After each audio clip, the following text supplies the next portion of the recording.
Good evening. Welcome to this evening's study session. It's also a special session. We're going to begin with a presentation from the ISO Insurance Services Office regarding a special rating we have for Norman. Chief King, I'll turn it over to you. Thank you, Mayor, and thank you, Council, for having us tonight. So yes, as the Mayor said, we're here to talk about our new ISO rating. We've got several special guests this evening, and I'll introduce them, and then I'll turn it over to them, and we'll get going. So we've got Commissioner Glenn Mulready from State Insurance Commission. We've got Ken Stoops, our field coordinator for ISO. We've got Skip Gibson out of Texas, I believe, who is our regional manager. And then we've got Lois Spinn, who also works at the State Insurance Commission and who did a great job helping us through this process. So with that, I'll turn it over to Commissioner Mulready. I think he has a few words for you, and we'll get going. Thank you, Chief. Good evening, City Council Mayor. Great to be with you on this great occasion, and it is a great occasion. I just want to literally take 1 minute to congratulate your city, and he's mentioned Lois, who's on the phone here. Lois is an employee of ours who 100% is dedicated to traveling around the state and, as I like to say, coaching up the fire departments to help them improve their fire protection class, which directly relates to every business owner in this community and every homeowner in this community who has property insurance and those rates. And so thrilled to do that. You guys are now in a very elite class. You need to know that. Half a dozen cities in the state of Oklahoma have been able to reach a protection class 1. It is not easy. The average citizen, I'm sure, does not appreciate that or think about so what, they went from a 2 to a 1 or a 3 to a 5, a 5 to a 3, but it's a big deal. And so our job is to try to help connect those dots, but I really just wanted to applaud your efforts, applaud your chief in that department. It is no small task to get there. So we're proud to help you get there and celebrate this big day. So thank you for having me. Well, on behalf of the Norman City Council, thank you for your efforts. We appreciate that help connecting the dots.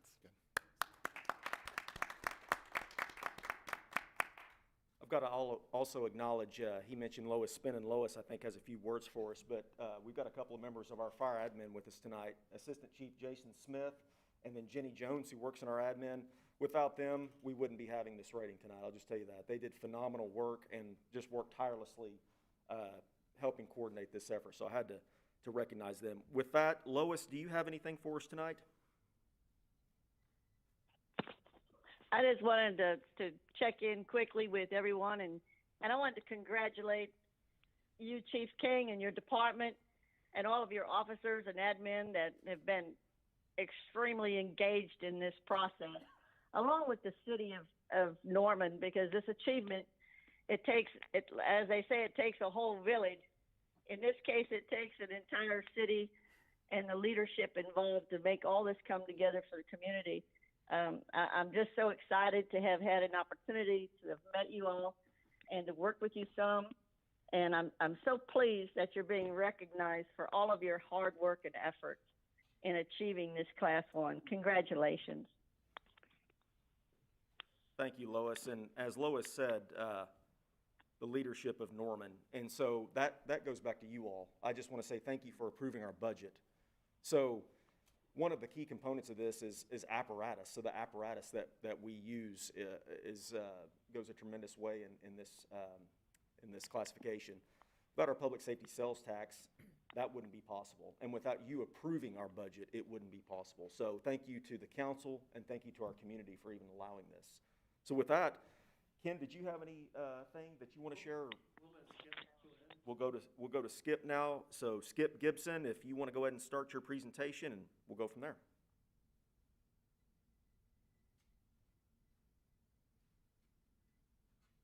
All right, Chief. We have,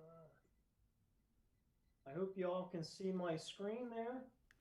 Yes, we can. Well, to the Mayor, Council, Chief King, it's an honor for Ken and I to be here today. Well, Ken with you, me virtually.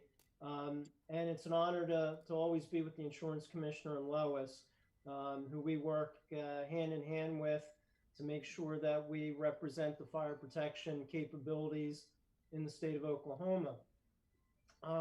Always feel with this that it's kind of like, and it's kind of fitting the week after the Super Bowl. I feel like we're handing out a Super Bowl trophy because it's really just a great honor for all you to have done all that work.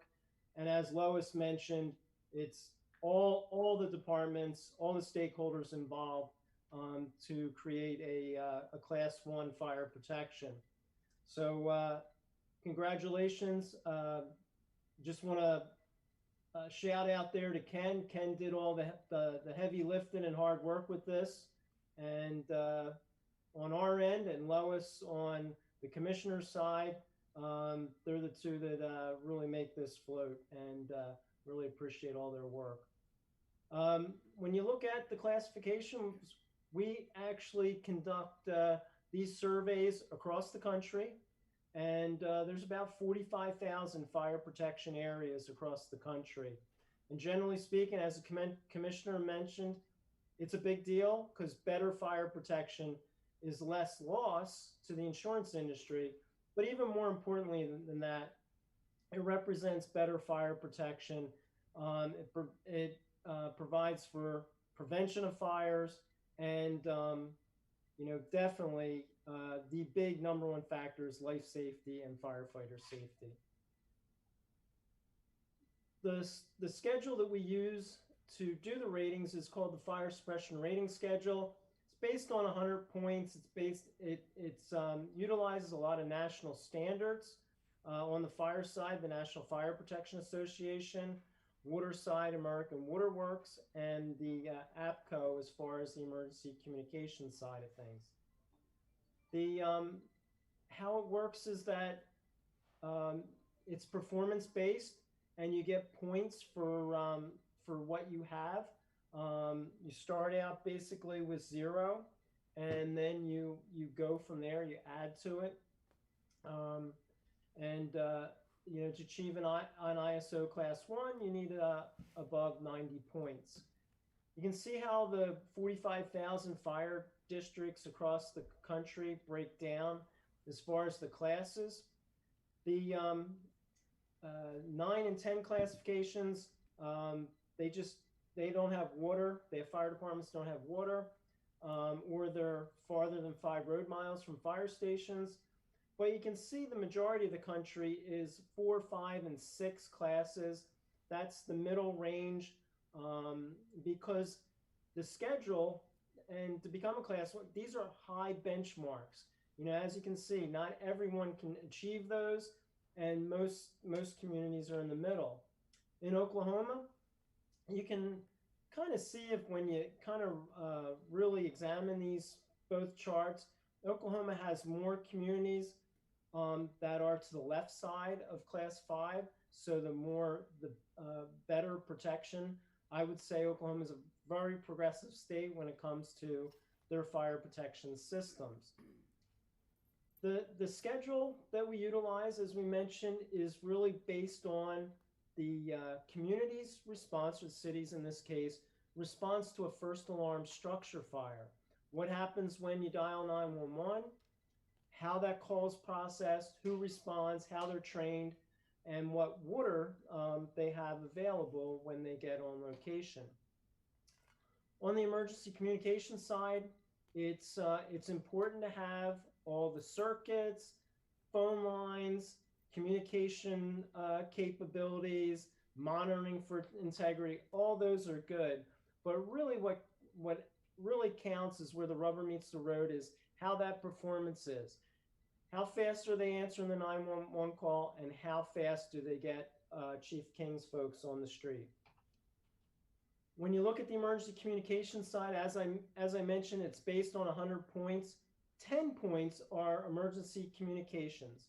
And in this case, and to be a Class 1, you have to score well on all those.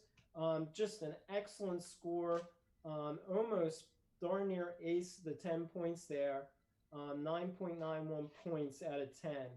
Fantastic score. On the fire side, as the chief mentioned, it's really important to have the right apparatus in the right positions, having the stations in strategic areas for their deployment. having enough company personnel to man those, the training that takes place, the operational considerations that the fire department has exhibited, that they have all the standard operating procedures for structural firefighting, and that they have an incident command system utilized to be able to effectively deal with and fight structure fires. And same with the communication side, and you'll hear this all the way across the board. But all this matters, and what really matters is the performance of that. Where those stations are located, who's responding, how they're trained, how they have their certifications and all.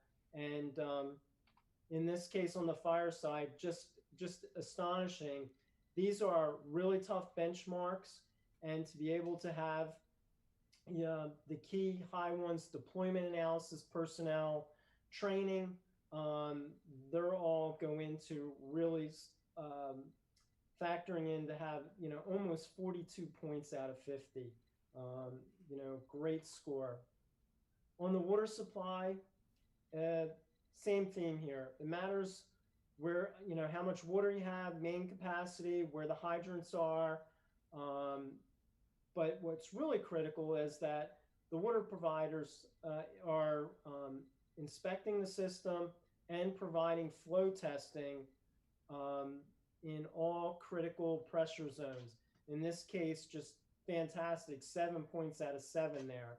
So it has a really robust flow testing program is evident there. And gosh, the 39.96 out of 40, incredible water supply system. On the community risk reduction side, this is actually, we add this in after we get the subtotal, which I'll show you. But we look at that there is a fire prevention code, that it's being enforced, that there's public fire safety education, and fires are investigated for origin and cause, and the use of the National Fire Incident Reporting System. The same is true here. All this is important, but we really look at as well that those folks are certified in their positions and have continuing education as well. On the community risk reduction side, there's 5.5 points available. And again, just an excellent score at 5.17 there. So when you put all that together, we have the communication, the fire, and the water. We get a subtotal there of I don't see the subtotal, but we subtotal them off, and then there's a divergence factor in the 50 points in fire and the 40% water. That's 50% and 40%. When you do the math there, we get a little bit of divergence. And the reasons for that are basically that you can have the greatest fire department in the world, which, Chief, I think you're one of them. And if you respond and there's no water, how effective can you be? And vice versa, there can be communities that have water, have a fire hydrant that can have up-team flows on every corner. But if nobody's responding from the fire department, how effective can you be? So we factor that in, and then we add in the community risk reduction with the 5.17 points. Now, keep in mind, everything's important, but as an old fire marshal, I say, look at that. The community risk reduction efforts really put it over the top in the class 1. So that's just the way the sheet works out. It's really that all stakeholders, all functions of the fire protection system are operating at superior levels. And it's really a testament to your city and what you all do to protect your residents and businesses. We have a plaque that we were hoping to get to Ken before tonight's meeting.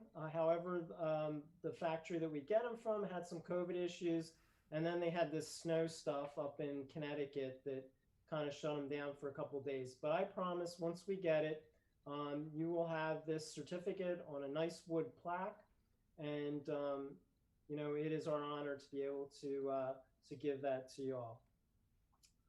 One thing, when we do bring back the plaque, Chief, we have a Mitigate website, a new Mitigate website. provides a lot of the information on the report to y'all about your city. And specifically what's really nice is a benchmarking report that is on there on your dashboard. And it shows from all the sections where you scored and what the national and state averages are. So as you can see, you are above all those averages. The national averages are based on cities of your same size and demographics. And the statewide numbers are just in general, the statewide numbers. So, it breaks down. And I'm sorry, your like cities is actually your peer group. And that's your peer group of like-minded cities across the country. And you can see just how excellent you're doing in all that. So with that, I really, again, congratulations to the chief, the mayor and council there. We just are honored to be able to do this, or to be able to present to you the Class 1. And, Ken, again, thank you for all your hard work on this. And Commissioner Lois, as always, thank you for your support and guidance. We truly appreciate it.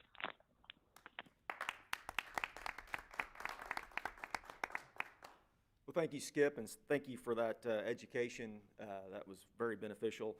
And before I'm done, I just have to say once again, Commissioner Mulready, thank you again for the guidance you provided. Lois Spinn, you were just outstanding and always there to meet with us. I think she comes from Muskogee and she would just come at a moment's notice to help us out, or always around the clock to answer questions. And as you can see, Communications Division inside the Police Department, they need recognition. Planning Department, the GIS systems inside of Planning, Utilities Department. It was a group effort here to get this done today, so we need to acknowledge them as well. And then Ken Stoops, thank you once again. Outstanding work in helping us get here and always being there to answer questions. Well deserved, Chief. Thank you, Ken. And then last but not least, City Manager Pyle. He came in kind of later in this process, a couple years now, but we've been working on it for about 4 years. But his expertise and helping us polish this off at the end of the day. He had a great knowledge, great insight, and was able to give good advice here in the closing innings of this event, and really pushed us over the finish line. So with that, thank you all once again for approving our budgets and for supporting us.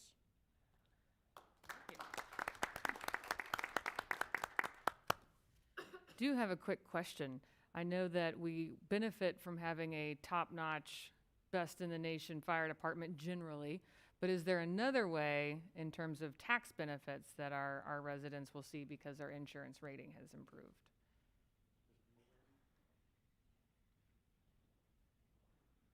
Thank you for the question. Good question. From a tax standpoint, I don't know if there's specific, but from a premium standpoint. So what we can't pinpoint to you is that every homeowner is going to save 1.5% next year in their homeowner's insurance. We cannot do that, but the insurers utilize the protection class to determine their rate. So the premium savings, as you go up in class, the premium rates drop because of that additional fire protection. And not just homeowners, but business owners that own buildings and property as well. Awesome. That's what I was looking for, premium. So thank you for clarifying that. Okay. And again, it's no surprise to any of us up here that we have the best city staff in the state. And this is just one more thing that we can notch on the pole of a victory. So thank you, Chief. Thank you to everyone for this. We all really appreciate it. We have the easy part of this job. So job well done. One more Well time. done. Okay.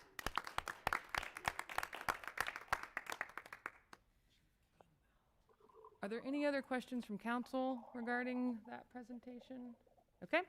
Well, with that, I will entertain a motion to adjourn out of the special session and convene into an executive session in order to discuss the acquisition of real property for a future bus transfer station located at 32 East Comanche Street. So moved. Second.